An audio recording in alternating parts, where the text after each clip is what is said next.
sequel number 25. In the absence of Bishop Alfred Tucker, who had returned to England, trouble broke out. But before we analyze that trouble, we are going to have a look at the background to that trouble. We are celebrating 150 years of the Church of Uganda, and I'm Christopher Amos Chikomeko Ntambi, the producer of these sequels. And so, let's begin to dig into the background to the troubles and the civil war before it broke out. What was it? The major military garrison of the Roman Catholic Christian Army Faction were next to the Rubaga mission with about 900 soldiers. Remember, we are in the year 1892, January. Now, these soldiers also worked as page boys in the various chieftainesses, but they could be mobilized at a glance. The second and biggest garrison for the Roman Catholic military faction was near Nalukolongo with close to 700 soldiers, while the third one was near the Kasubi Tom's palace, somewhere called Lubia, with about 500 soldiers. The rest of the garrisons were near the sub-county headquarters, especially those who had chiefs who were confessing the Roman Catholic faith. The Omusalosalo Sebwato Mulisi Kinywachamagwa commanded around 1,400 soldiers of the Roman Catholic military faction that guarded the Nkao Palace. But he was not the only one guarding the Nkao Palace. There was also the Anglican faction. But there were factions which were identifiable. Chadondo County Chief Kago Paulo Bakunga commanded around 700 soldiers of the Roman Catholic military faction at his headquarters of Gayaza. Now, I'm not so sure where this Gayaza was. I don't think it is the current Gayaza we know, but I'll continue to research about that. These are in the papers of Sir Apollo Kagwa at Makerere. Correspondences, actually, not even papers. These details are in his correspondences to various people, and they are in handwriting. So for me to dig out of this, I had to take a handwriting expert to be able to read these things. But the writing was very clear, and the papers were still in very good order, despite the fact that they are more than 150 years old or 100 years old. Now, the Bururi County Chief, Kimugwe Stanley Mugwanya, commanded the biggest force of around 2,000 soldiers of the Roman Catholic military faction, and that was in Bururi.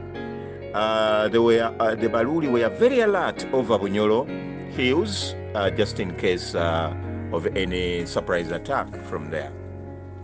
As for the Anglican Christian military faction, the Katikiro Kagwa commanded a big force of about 2,000 soldiers in Nkao, while the Nchagwe County Chief, Sikibobo Nikodem Sebwato, commanded about 1,000 soldiers in Ngogwe. In Singo County, the chief there, Mokwenda Yona Waswa, commanded around 1,000 soldiers. And the Bulemezi County Chief, Kangao Zakaria Kizito Kisingiri, commanded about 1,500 soldiers. In Ibudu, Pokino, Gabo Chintu had battalions, two of them, each with around 1,000 men each. Both the military faction was separate from, the Anglican military faction was separate from the Roman Catholic military faction. Therefore, in terms of the balance of power across the kingdom, the Roman Catholic Christian military faction had 7,200 in total soldiers, while the Anglican Christian military faction was 6,500 soldiers in total across the area. In terms of firearms from Charles Stokes and Carl Peters, the Roman Catholic military faction had 1,500 firearms. These are single barrels, with around 10,000 ammunitions for them. while close to 20, and they had around 20,000 arrows, bows, and spears. Now, the Anglican Christian military faction had around 500 firearms, and the source of these was Charles Stokes. So that's all they had. And they had around 3,000 ammunitions for the single barrel guns, although they had around 20,000 arrows, bows, and spears. So Captain Lugard belonged to the Anglican Christian faction, or supported the Anglican Christian faction at his new port at Fort Lugard on the Kampala Hill. And there he had Somalis and Nubian soldiers, but there were very few. There were about 456, including the ones who came with his boss, Macnon. Now, at Fort Lugard, they had about 350 firearms, but they had a super gun, the one Macnon came with.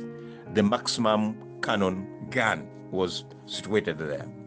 Now, the Roman Catholic mission at Rubaga informed the leaders of the Roman Catholic Christian military faction that the Imperial British East African Company had run out of money and wanted to go away. However, the Namirembe mission latest arrival, who was Bishop Tucker, now these are the Roman Catholic telling their colleagues, had pleaded with their company not to leave and had gone back to Britain to look for money to sustain them. It was therefore the perfect time to plan a coup and overthrow the Anglican Christian military faction, which was led by Apollo Kakwa, expel Captain Lugard from Fort Lugard on Nkao Hill, and allow the Roman Catholic military faction to appoint a Katikiro who would rule with Kabaka Mwanga, who was on their side or who was sympathetic to the Roman Catholics. Now, the coup planning and strategy had to be fast before Bishop Tucker returned with his money. I don't know why they thought that he would carry the money all the way. Well, Stanlas Mugwanya would therefore move his Bululi forces into Singo on the pretext of defending a non-existent Bunyoro offensive. Once on the periphery of Busiro County, the attack by all the nearby Roman Catholic military faction battalions would commence. An onslaught on Fort Lugard would then take place.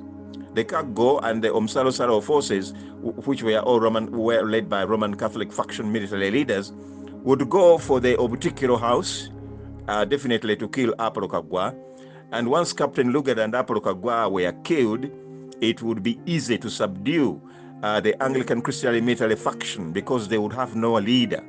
Therefore, the bodies of the two military leaders, Lugard and Apollo Kagwa, would be secured as soon as the war began, in order to show the others that there was no need for them to continue fighting. They had no leaders. So the Fort Lugard foreign soldiers had to be eliminated completely. This was their strategy.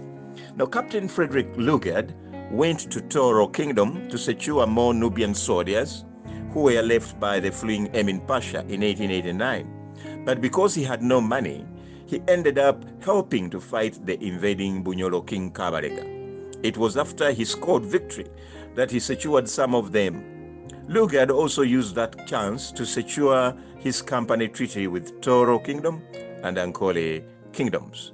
He continued to pursue the Bunyoro army using his own force as well as Buganda's single county Protestant Anglican Christian military faction soldiers for the remnants of the Muslim army of fallen Rashidi Karima in exile on the way to Bunyoro from around August 1891 all the way to December 1891. So by 1892, Captain Lugard had already returned to Fort Lugard, and that's where he got the message from Usukuma that Bishop Tucker's money, the 16,000, 8 plus 8, had arrived at the Imperial British East African Company headquarters in Zanzibar. Now that gave him morale because he knew that he and the Imperial British African Company would stay on. Now the Rubaga mission, which had been consecrated earlier on Christmas Day in December at a ceremony officiated by a world bishop from Kavirondo, saw the super grass thatched roof structure erected with strong fine wood in place on top of Lubaga. So on New Year's Day of 1892, the Bururi County Roman Catholic Army chief began to move fully armed as planned towards Single County. At Inkao Palace on the same day, a Roman Catholic Christian soldier called Mugarura killed an Anglican Christian soldier, and he was arrested for trial before Kabaka Mwanga II, which trial was set for 15th January 1892. All the witnesses were to give their evidence on that day before the Kabaka. Both Captain Luged and Apollo Kagwa had been summoned by Mwanga to attend the hearings. Before that daybreak, the 1889 Muslim army defector, who had never been accepted in either of the armies, Waswa Munubi, sought to meet Apollo Kagwa urgently. He was 26 years by that time, and Apollo remembered him very well for defecting and alerting them in Kabula before Muguluma Muslim army attacked them in exile. He told Apollo Kagwa of a coup in the offing, targeting him and Captain Lugard. They were to be killed during the trial of Mugarura, and that during that night, all Roman Catholic military faction troops were on the move for the battle after the trial, because Mwanga would free, as usual, the killer would free. You know, he liked running away to that Bulingugwe, island all the time. So that night, Apollo Kagwa disguised himself by dressing like a commoner in backcloth without sandals. He was shocked because the Nkao, Kasubi, and Narokolongo Roman Catholic Christian factions or battalions were full to capacity with soldiers singing war songs. He sent messengers that night to alert the Sekibobo and the Kangao to send in troops for the war, which was likely to be the following day. Apollo Kagwa personally went to report the coup attempt to Captain Lugard that night, since there was no time left. It was agreed with Captain Lugard that both men should attend the Mugarura trial, but well aware of any eventualities, and therefore be well guarded. On the 15th of January 1892, Kabaka Mwanga at his Inkao Palace presided over the Mugarura trial, and after hearing all the evidence, he ruled that he had henceforth made an edict that if a Roman Catholic Christian soldier killed an Anglican Christian soldier, it ought to be understood as an action in self-defense and not murder. However, if an Anglican Christian soldier killed a Roman Catholic soldier, then based on witness accounts, he could determine whether the accused would be guilty. He therefore set Mugarura free. Captain Lugard was very enraged. He stood up and reversed the ruling. Mwanga asked him to explain in which capacity he had overruled him, and Lugard answered that as a protector of the kingdom. By that time, both the Katikiro and Captain Lugard had been surrounded by their own soldiers.